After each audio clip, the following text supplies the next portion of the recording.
Summer here and welcome to another episode of Summer's Auto Marketing Channel. So for today's video, ang ipe-present ko naman sa inyo ngayon ay ang MG5 Core Manual which is a 2024 model. So samahan nyo ako and let's review the car. Let's go! So guys, this is the MG5 Core Manual Transmission. SRP is 698,888. And then naka-promo lang siya for this month for only 28,000 here at MG Calamba. So ano-ano nga ba yung mga features nito? So let's go. So MG5 Core Manual has an daytime running lamps, LED daytime running lamps with projector halogen lamps. So wala siyang fog lamps pero may hook siya sa unahan, and then this is the big grills na sasakyan.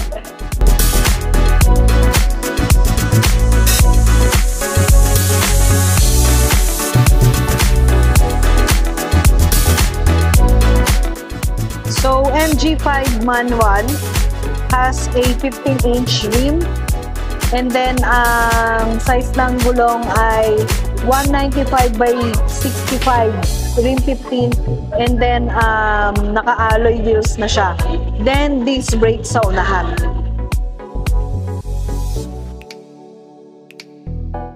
Tapos ito naman yung side niya, guys.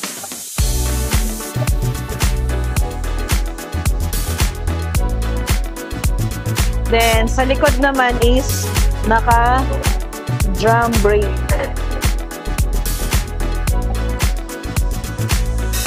So ito naman yung side doors niya. So may pagka-leather siya.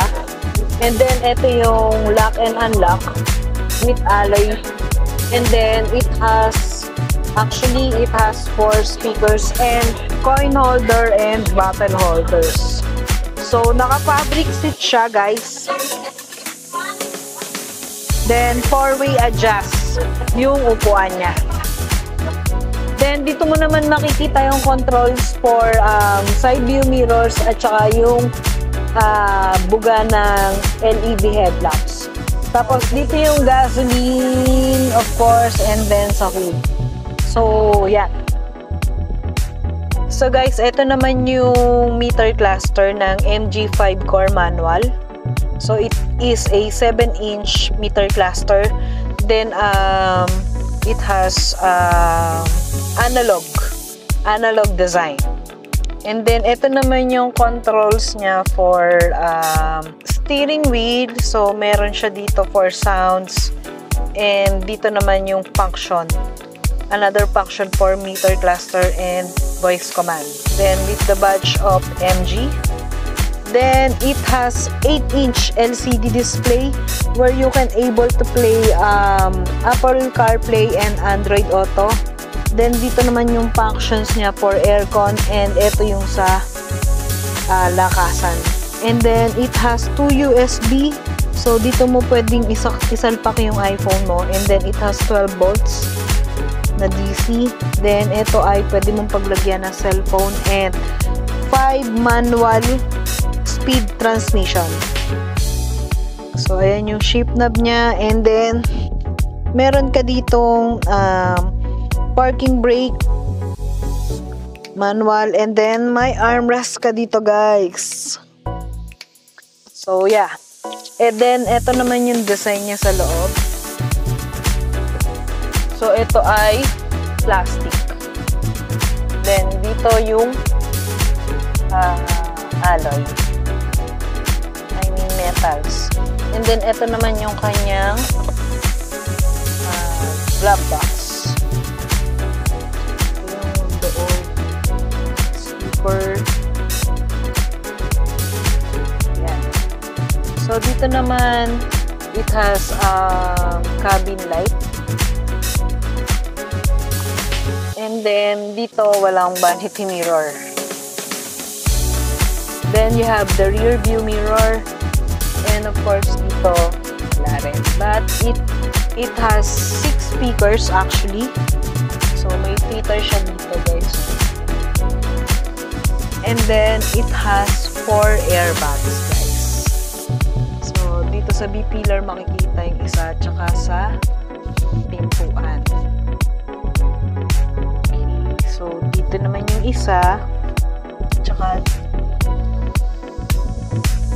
ayan.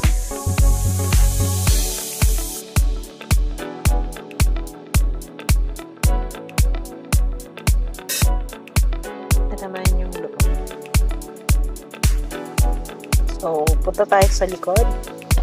So guys, ito naman yung loob ng likod ng MG5 core manual. So, meron siya for seat belt sa likod, 3 seat belt, and then ganito kalaki yung headroom and legroom. So, yeah, mataas siya. Sorry guys, 2 airbags lang pala ang meron dito sa MG5 core manual. And then, may lagayan ka na cellphone dito and spacious legroom and headroom. So, yeah.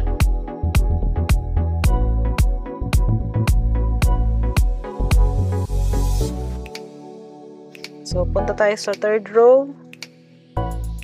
So, dito nga pala sa tank, it has 45 liters of full gasoline. And then, sa likod naman, ayan yung design. So, LED yung likod niya, guys. Pakita ko. So, ayan, guys. LED yung likod niya. Ito. So, as you can see. And then, you have 3-eye sensor na may back camera.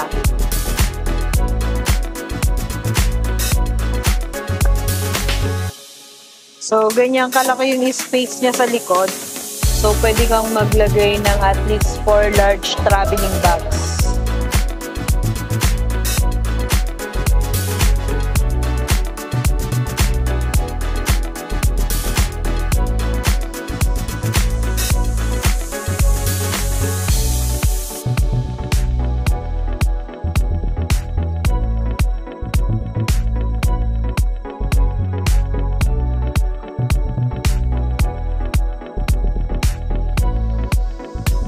Guys, and I hope na marami kayong natutunan sa presentation ko.